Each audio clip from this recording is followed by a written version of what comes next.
السلام عليكم يا جماعة. فيديو النهاردة هيكون تعاون بيني وبين قناتين جمال قوي، قناة شوشو والبنات. قناة شوشو والبنات بتعرض ماسكات ووصفات للبشرة والشعر والجسم وأعمال يدوية من صنع ولادها وشغل هاند ميد وتنظيف منزل وسلسلة تحضير لرمضان ومطبخ وفكرة للبشرة والجسم. شوشو من الناس اللي قلبها طيب وإنسانة بجد قوي قوي، وقفت جنبي كتير وشجعتني، والنهاردة واقفة جنبي عشان الناس يشوفوا قناتي ويتعرفوا بيها. متشكرة قوي قوي يا شوشو، بصراحة ما فيش أي كلام أقدر أوصفه وصف ليكي لأخلاقك ورقيك وكل حاجة حلوة فيكي بصراحة. ربنا يبارك لك في ولادك يا رب وفي بيتك. كمان معانا النهاردة قناة مروة رمضان. مروة رمضان قناتها برضو جميلة ومتنوعة، هي لسه بادئة بنوتة صغننة. عندها أفكار جميلة قوي. بتعرض عناية بالبشرة، عناية بالجسم ومطبخ وعناية بالشعر، وحملة الدنيا بخير اشتركت فيها. ربنا يوفقها يا رب ان شاء الله. ومروة طيوبة خالص وانسانة رقيقة. انا بحبها بصراحة، حبيتها على طول من اول مرة.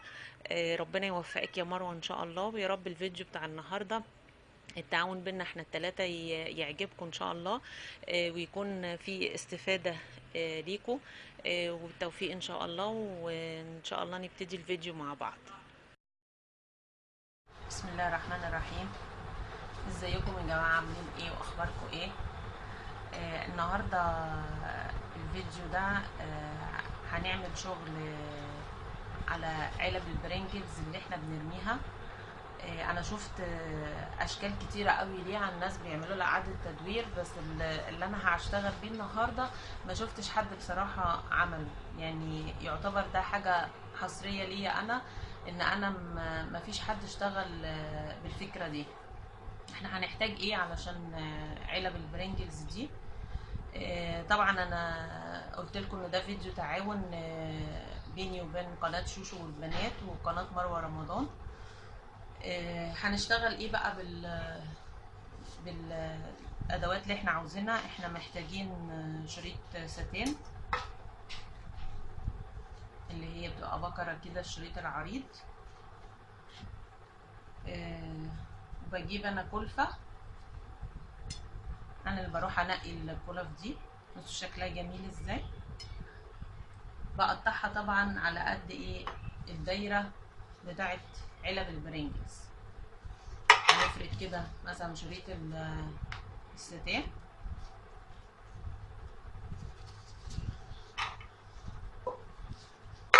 هاخد المقاس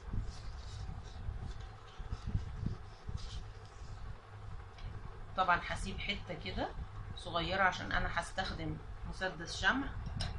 انا بستخدم مقص مشرشر علشان خاطر ما ينسلش مني القماش، ولاني بعمله برضو بالولاعه عشان خاطر ايه ما يبص مني الشريط الستان، معروف ان هو بينسل.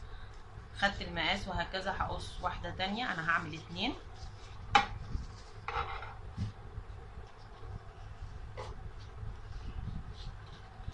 اهو. خدت المقاس بتاعهم على العلبه لاني هعملهم كده جنب بعض، هتشوفوا الشكل في الاخر. وخدت المقاس بتاع الكلفه، انا حابه ان انا اعملها في النص. كل الالوان دي على فكره هتتدارى مش هتبان. لما بتكون عندي كلفه خفيفه بضطر ان انا ابطن بالستان الاول وبعدين اعمل عليها بالكلفه. طبعا دي بتبقى حاجه شكلها جميل، انها ممكن اقدمها في اي مناسبه، وهقول لكم استخداماتها ايه. واحنا عندنا اشكال كلف كتيره حلوه جدا. شايفين حاجات جميله ازاي، منظرها حلو ازاي. انا بقى بعشق الكلف دي جدا، بتدي منظر حلو لما بنزين بيها اي حاجه. انا عندي ده كمان هشتغل بيه. بصوا شكله جميل ازاي الكورنيش بتاعه. وعندنا كمان اشكال تانية. في اخر الفيديو هعرض لكم صور لكل الانتاج اللي انا عملته شكله ايه وبنبطنه ازاي، والمنظر في الاخر بيكون جميل، وهقول لكم استعمالاته ايه. دي برضو باللولي كده فيها منظرها جميل جدا. وممكن اللي حابب ان هو بيدخل فيه اللي هو الشريدن، انتوا عارفينه بيتباع، اللي هو زي فصوص الالماس كده، بيدي ضي، منه فضي ومنه ذهبي. ف في اخر الفيديو هتشوفوا اشكال تانية انا مدخله فيها الحاجات دي. اللي عايز يعملها بالشكل ده على طول يعملها، بس ايه الفكره دي يعني مش جديده. ان شاء الله الاشكال اللي هتشوفوها اللي يحب ينفذ منها حاجه. دي اي واحده من اللي انا نفذتها، شايفين منظرها، ومبطناها من جوه. ممكن ابطنها بقماش، وممكن ابطنها بقماش الجلاد اللي هو ايه بيتباع ده. انا قطعت، خدت منه على قد العلبه، باخد المقاس كده اهو، وباخد كمان دايره ليه، بقصها على قد البتاع عشان ابطنها من جوه.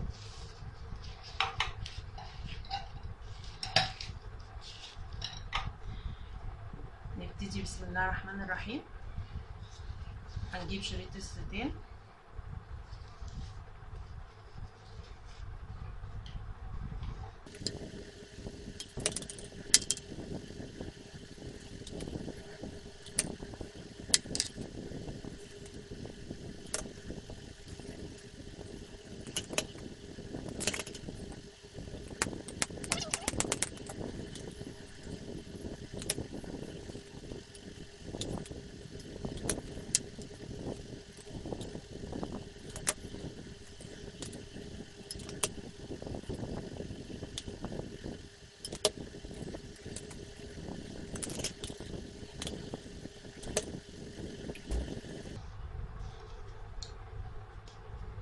هبتدي الزق بقى في النص كده اهو المنظر بتاعه.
هنبتدي بقى نقص من ده.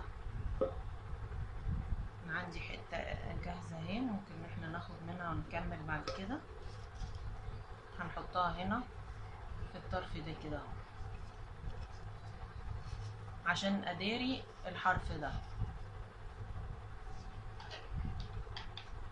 دايما لما ابتدي كله اخلي كل الحاجات اللي انا بلزقها كلها اتجاه واحد.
ده كده بعد ما خلصت لزقه داير ما يدور، خلصت الكلفة. هنبتدي بقى نعمل التبطين ده.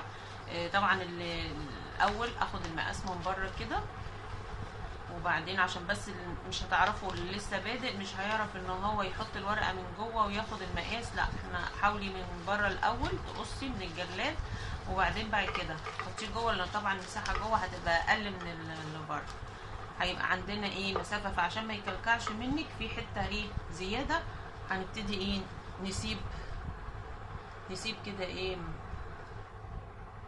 حته صغيره كده اهو مثلا، عشان ايه ما يجي يلزق ما يكلكعش مع بعض.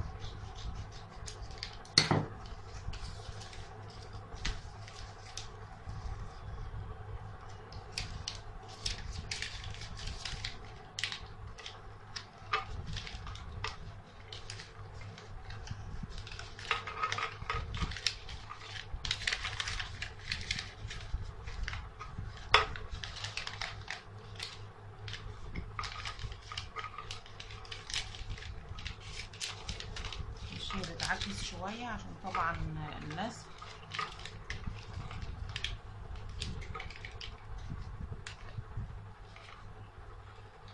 هلزقها وارجع لكم تاني عشان ما اطولش عليها. اهي بعد ما خلصت لزقت اللي هي الجناب، ولزقت القعر المدور اللي احنا كنا قاصينه على نفس المقاس، وكده خلصت. دي بقى ممكن دي علبة برينجلز صغيرة، احنا ممكن العلب الكبيرة. طبعا في ناس مش هتشتري علب البرينجلز، ممكن علب الصلصة المعدن نعملها بالاشكال دي، وتبقى حاجة جميلة نستفيد بيها. نحطها مقلمة للولاد، يتحط فيها مثلا اقلام، ممكن يتحط فيها فرش المكياج، فبتبقى حاجات حلوة. دي مثلا دي او دي دول اكبر شوية. دي كانت علبة كاكاو بتاعت كادبوري، دي كذلك برضو المقاس الاكبر منها. فاستفدت وعملت اهي بالكلف حاجة شكلها جميل. لو قدمتها لاي حد او حطيتها على التسريحة عندي هتديني شكل جميل ومنظر حلو. وده كان فيديو النهارده، يا رب يكون عجبكم. ولو عجبكم يا ريت ان انتوا تعملوا لايك وشير وسبسكرايب للقناه. وده زي ما انتوا عارفين، زي ما قلت لكم في الاول، ده فيديو تعاون بيني وبين قناه شوشو والبنات. يا ريت هحط لكم الرابط في صندوق الوصف. طبعا هتروحوا تعملوا لها لايك وتدعموها وتشتركوا عندها، وطبعا تكتبوا لها كومنت على الموضوع بتاعها اللي هي عاملاه. بصراحه لسه مش عارفين، كل واحد مش عارف هو عامل ايه، مفاجاه بالنسبه لنا احنا الثلاثه.